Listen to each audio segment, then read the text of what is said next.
this is an option for all kids. And I see the lights that turn on with these kids when they're here and the dots that get connected and just how far they go from the beginning of the year to the end of the year. And it doesn't matter what type of kid that they come from, all over our community and all different backgrounds, all different education levels, but they all take off throughout the year. It is really something for everyone. I really think it plays a critical part in education.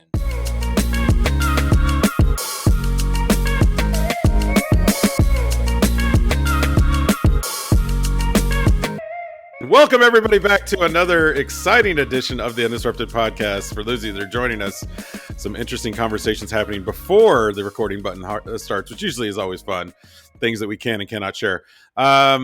Adam, our opening debate today, before we bring on our guest, is the term computer science. Do we need to change it? And here's the reason why I put this in there. I've been talking to folks lately. I'm doing another podcast on this. Yes, I committed podultery on you. I'm doing another podcast by myself. Sorry. But it's come up a lot where people are like, oh, teachers are scared of the term, or they hear it and they get, I can't do coding.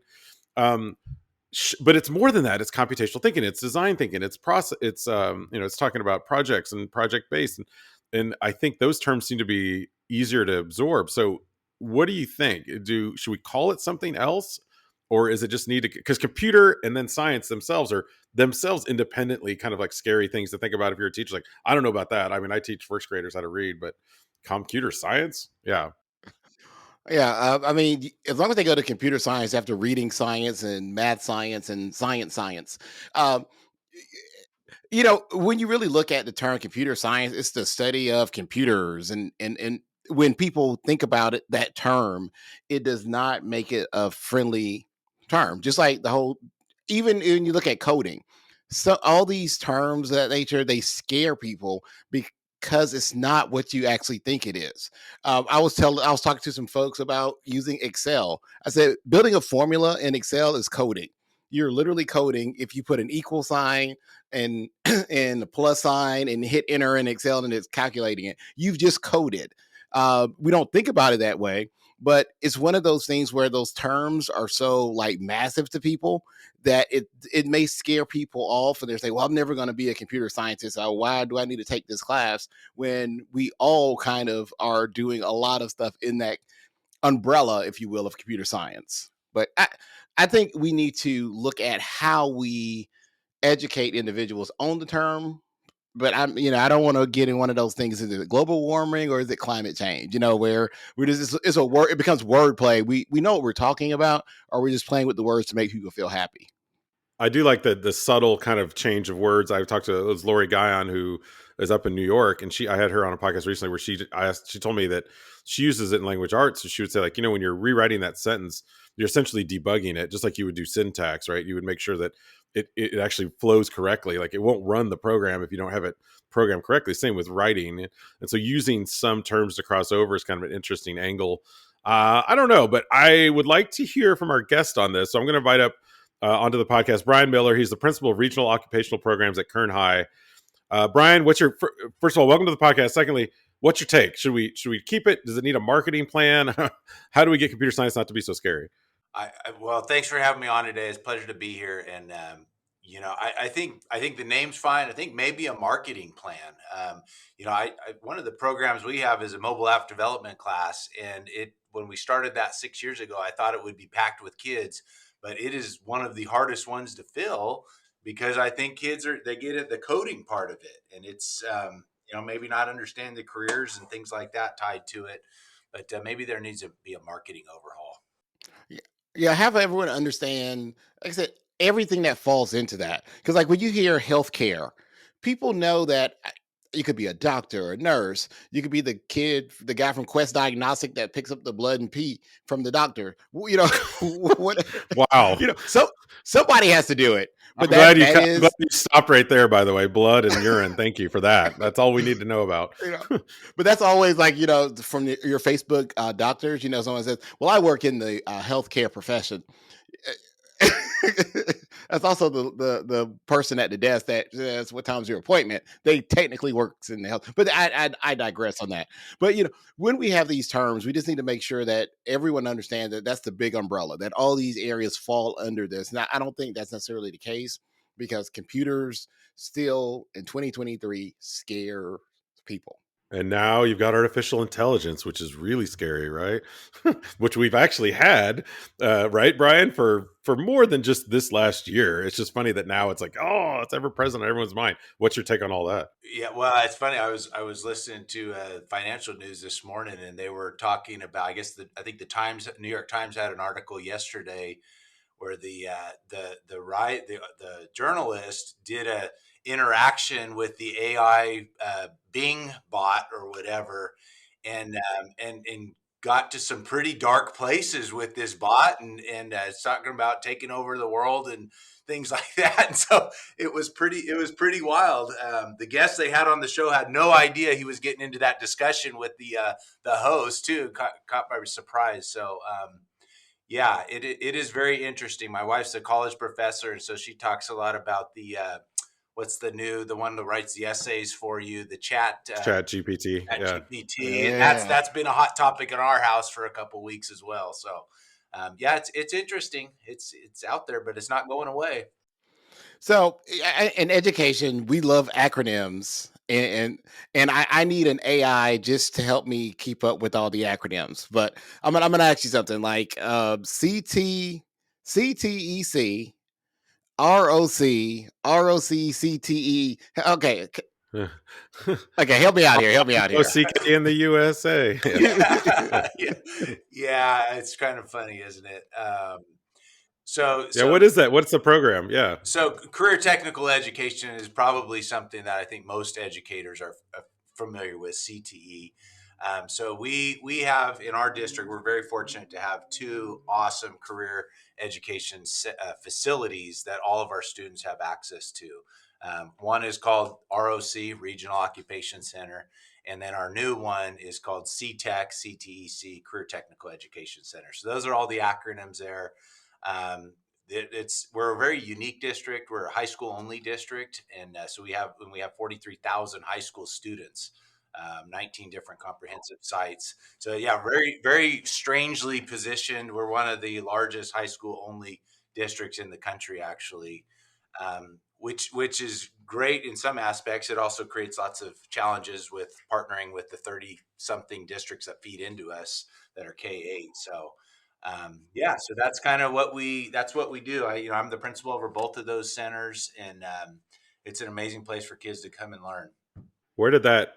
Where did take us back a little bit? Where did the origin of these new programs? Where did they come from? They come out of your head? I mean, was it just like you saw a need, or there's a community saw a need? How did you develop these programs? So the ROC campus had been in our district since 1985, and it's really, the model has not changed too much. It's basically a half day program that students go to, 3 hours of their school day, morning session, afternoon session. There was about 15 programs over there, and we could serve about 800 kids a year, juniors and seniors. And that had kind of been the case from 85 till about 7 or 8 years ago. And then at that point, the pendulum in education kind of really started to shift from college for all mentality to the mentality of the career technical education being a good option, and really educating kids about careers and showing about all kinds of different options, and really connecting kids to what kind of post-secondary education do you need depending on what career you want to go after. And CTE definitely helps facilitate that conversation. So our community was no different than that. They really got behind the CTE movement and wanted to see more opportunities of high quality CTE programs for students in our district. So made the decision.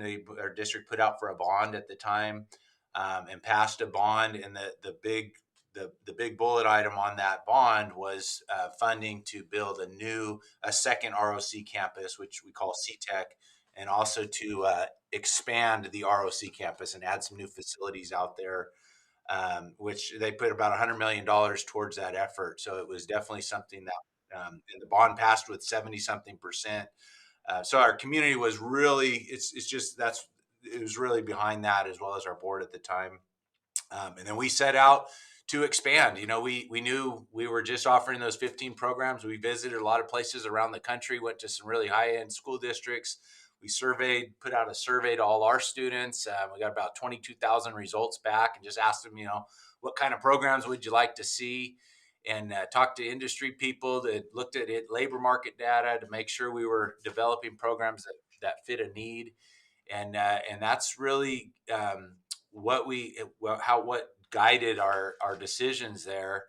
And then it took us about 3 years to go through the design process and the construction process. We tons of meetings, brought in industry people to make sure our labs were very industry specific. And now have expanded. We have 38 different programs now. We had over 2,400 students enrolled at the beginning of the school year, so we've more than tripled the amount of opportunities for kids in that time. And we have a waiting list of 1,200 students that didn't get into a program this year. And we actually just passed another bond last November to expand our facilities even further, because it's just become really the thing to do. Well, it's one of those things where you almost wonder, in some places, should that be the norm, and what we're currently doing be the specialty kind of school. I'll tell you what, I've been doing this work for 12 years. I kind of got lucky and fell into this, administrative role as my first administrative job, being at the CT campus, the ROC. And I've drinking the Kool-Aid, and I am a firm believer in exactly what you said. This is an option for all kids. And I see the lights that turn on with these kids when they're here, and the dots that get connected, and just how far they go from the beginning of the year to the end of the year. And it doesn't matter what type of kid that they come from, all over our community, and all different backgrounds, all different education levels, but they all take off throughout the year. It is really something for everyone. I really think it plays a critical part in education, and really should be the norm. I really think so. Yeah, when Well, you're let building, me ask you this. yeah, Uh, okay. I want to kind of just ask a question, kind of leaning on the future ready framework with that community partnership piece, because in my experience working with in Georgia CTA programs, and you mentioned it, talking about industry, having those community partnerships is so essential to any successful college career readiness program. So how have you leveraged those partnerships for your students in your time there? Yeah, so and that's it. It is partnerships. It's all relationship based, and the industry people have to trust us. They have to trust that we're going to take their feedback and actually implement some things with that, and trust that we're going to give them students to work with that are meeting, doing that we say they're doing. So we leverage their partnerships in a lot of different ways. One, they help guide our curriculum. We have regular meetings with them annually and throughout the year to make sure that what we're teaching is relevant for that industry. But I think more importantly, it's the work-based learning opportunities that they provide, and those are things like, from the beginning level, just coming into the classroom, talking to kids about what they do on the job. And so when they hear, you hear it from your teacher all day long, but you hear it from someone else saying the same thing, it's much more impactful. Things like field trips out to their work sites, to job shadowing, to what we call community classroom, which is our very robust internship program that we have at both of the centers. We just started that about 2 weeks ago. That happens during the second semester for 12 weeks. And that about a third of our students get to participate in that. So we have a little over 650 kids that are out there doing internships 4 days a week at job sites. Instead of coming to class, they report to their job site. They've got a supervisor there. They're putting those skills into practice. And that's across all different types of industries there. And that really connects a lot of dots for kids. First they get to network, but they also get to see what it's like in the real world and all the problem solving that goes on there. And it doesn't always play out like it does in the textbook, as we all know. And a lot of those opportunities also lead to jobs at the end of the year for entry level employment. So it's really that work-based learning is really the most critical part of our programs, I believe. And I'm sure it was probably without any types of challenges or anything, right? It just took off the ground, no problem whatsoever. Always a question, because when you hear about these programs, I mean, I would think that certain students may think, oh, this is what I think it is. And then when they get involved with it, of course, yours is now pretty well established. So I think people know what they're walking into. But students that, like Adam was saying earlier, it's almost like the traditional schooling method should be the outlier, but it isn't. Those kids are used to the game of school, coming to your program like, oh, wait a minute, I'm actually doing a lot of this. We're doing work, we're work building, making those relationships. What were some of the challenges you had to overcome early on in the program that maybe people out there that are starting their own similar kind of academy, so to speak, that maybe good advice for them, just like watch things to watch out for? Yeah, I think that some of the challenges, I think, especially with working with the with industry partners, they have a different mindset. It's, we're in the education world and we're handcuffed a lot of times on things. And in business, they move faster, much faster than we do in education. And I think trying to bridge that gap can be a challenge sometimes. And it takes a lot of work. You're going to get doors shut in your face, and you have to be persistent though, and keep coming back to those. You have to follow up with people and keep poking people, because things don't happen overnight, especially when you're trying to work with a lot of the larger employers as well. So, but it is, so it's those relationships and being persistent with that. One of the other challenges that people will have with, and often you'll hear with starting CTE programs, is, well, where do we get the teachers from? And where are we going to get these people from industry, and they don't know how to teach? And so we knew that was going to be a challenge when we grew from having about 15 teachers to now I've got 50 teachers. And so we did a couple of things. One was, we made sure that the salary scale for our CTE teachers was the same as the salary scale for our I don't want to say regular teachers, but the other Traditional, yeah, teachers. Yeah. classroom teacher, yeah. Yeah, because that wasn't the case, and so that really helped out. And then we also um, were able to grant people that we hired from industry credit for their years of service. And so if you were working, as a RN for 13 years, and you want to come over and be a teacher, well, who wants to start at the first step of a teacher's pay when you were making registered nurse money there? So we actually were able to grant them their industry experience credit for up to 13 years, which puts them, 13-year teachers making a lot more than a beginning year teacher, which made it much more competitive there. And then the last thing we did was built a kind of an in-house, very intense induction program that starts as early as late spring. When we hire the person, we get them on board, get them with the mentor, take them through all kinds of workshops and classes on how to work with kids. And we do that all during the summer because we knew that was going to be the challenge. You can have a whole bunch of industry experience and come into the classroom, but then you realize you're working with high school kids, and that's a whole different beast. And so Yes. we didn't want to lose anyone, and that program really helped. We saw that in one of the districts we visited and kind of adopted what they were doing. Yeah, I can just imagine going in cold turkey or whatever that first day with actual students. You're like, whoa. Yeah, yeah, exactly. It's all fun and games till you're standing in front of 30 kids and they're looking at you and wanting to know what's next. And they're only like a year or two away from being fully grown adults too. You mentioned it was juniors and seniors. Is that the same on both campuses? Is juniors and seniors on both? Yeah, Okay. juniors and Yeah. seniors. So you got kids who've opted in. They want to be a part of it. They're older, a little more wiser. So hopefully they're not dealing with the day-to-day stuff that a lot of other schools have to deal with, I guess, with distraction with that. That's Yes. what about, yeah. I was going to ask you too, like give us, what's a success story? What's something when is there a moment during this process where you look back and said, we've got it, this is it. And now obviously it's growing because there's more bonds coming to kind of expand the program. What's a success story or two that you can share that was like, this is when we knew we were hitting it right? Yeah, I think a couple things. I think the first day that we had kids on this new campus on CTEC, and if it's an amazing facility, very high tech. It's, we designed it to not look or feel at all like a school. And that's exactly what people say when they come in here. very high tech and just very open feeling, glass windows everywhere. You can see into all the classrooms. And I think the first day we got kids in here, which we opened in August of 2020, right in the middle of the pandemic. So it was very, Fun. Wow. it was me and Yeah. about 5 people here for about 5 months. Oh my gosh. Wow. Very bizarre.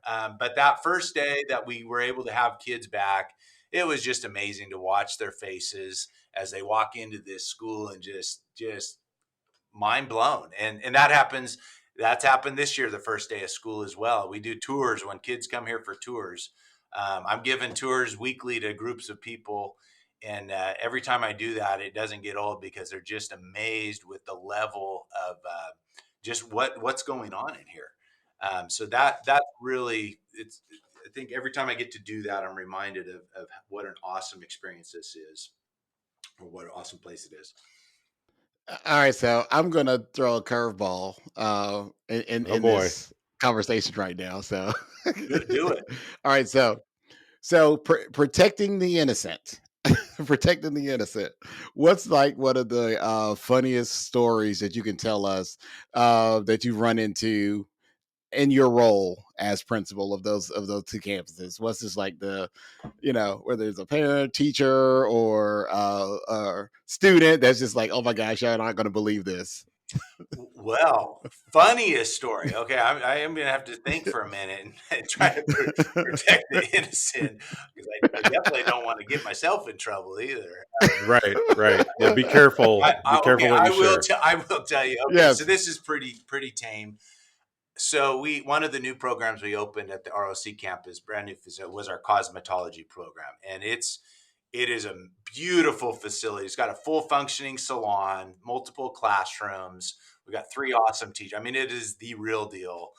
But it was one where cosmetology is a beast to run, and there is all kinds of moving parts, and it's you're dealing with the cosmetology state board, and anytime you start a new program, it's extremely bumpy the first year, and cosmetology was no different. And so we have an open salon to the public as part of that, and I got a complaint over one of the customers had come in, and there was a Facebook post of the nails that they had gotten done, and they were the most hideous nail job I've ever seen. I'm not a professional cosmetologist, but I know a bad manicure job. Nail job. They Yeah. were gnarled up. The paint was terrible. And I felt so bad having to go talk to the teacher and just say, hey, what's going on here? She said, "Oh my gosh!" I said, "We got to work on quality control here before people leave the door, so we don't get blown up on social media." Nailed it. Yeah, that nailed it. Wait, Literally. There you go. yes, there it is. That's the title of the episode right there. Nailed it. That story, let me just say, Brian, that story could have gone so many different ways. Like when you started going down the cosmetology path, of course, my brain was going through all sorts of like, was it a hair? Was it a makeup nail? Okay. That's Like, I love that. no Brazilian wax stories or anything in the No, cosmetology program. no. I'll tell you something fun. So when we did these field trips to other schools, we went to this one district in Arizona, and they had a massage program there at their CTE program, and I was like, no way, I'm not going down that. That seems. So one of the that seems like. there was one boy in the program, and one of the principals that came with me on the trip, he said, he looked at me and he said, "You are a very smart man, aren't you?" And the kid just looked at me and started nodding. I thought, "Oh my gosh, I'm not starting a massage program." No, Nothing but trouble there. There's so many different. There's a lot of different paths for that too. That's awesome though. It's interesting that again, social media plays a role once again, right? So we're gonna take pictures of our bad nailed job, nailed it job, or whatever we want to call it. Yeah. Yes. But on a serious, I mean, the positive thing, student stories every year. I mean, hundreds of them. It's amazing. I imagine. It really that just sounds incredible. It really is. It really is.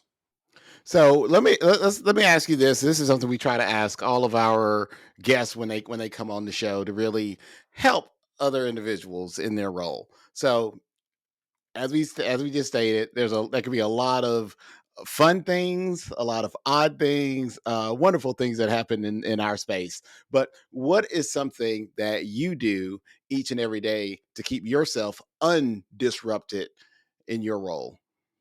Yeah, I, I'm a big believer in life balance, and this job definitely can take over. Um, when the amount of work that went into this project over a 6 year period of time, it is very consuming. So I do have to keep myself grounded, and really I think the biggest thing that I do every day is um, working out every morning, little exercise, 30 minutes every morning, keeps me in the right space to start the day. But really thinking about everything I do. I've got two kids of my own, and I think that whatever I'm building, whatever I'm working for, it needs to be good enough for those two. And if it's going to be good enough for those two, it's worth the work that I'm doing, because I got a school full of a couple thousand kids, just like my own kids, and I want to create opportunities for those kids, just like I would want my own kids to have. And I think that's really the kind of the why behind it, that keeps me going in the right direction. Adam and I have those conversations all the time as parents, and looking at the schools that we've worked with and what that impact's going to have long term. I does keep our North Star centered. Where can people find out more about you and the great work that you're doing? Yeah, so our website is probably the best resource. We put a lot of time and energy into that. So that's roc.kernhigh, KERNHIGH.org. And I would just tell people, we've done what we've done. I think is pretty unique. The last, the work that we've done, and I'm always happy to pay it forward. We got a lot of out of all the visits that we did to districts, and they were so open to us and shared so much information with us. And I've been doing a lot of that, especially this year, and it's been a lot of fun to be able to pay it forward. So, I'm always happy to answer people's questions, or even to take people on tours and share information and share things that we've built with people. That's Kern High in California, folks. Go by and check out the website. We'll add it to our show notes. Thank you, Brian, for being on the show. Thanks for joining us. And to the listeners out there, be sure to subscribe and review. We'd appreciate it. We might even give you a shout out on a future show. This has been the Undisrupted Podcast, brought to you by All for Ed. He's Adam, and you can follow him at AskAdam3. And he's Carl, and you can follow him at Mr. Hooker. And remember, ladies and gentlemen, boys and girls, we are better together. And we are better Undisrupted.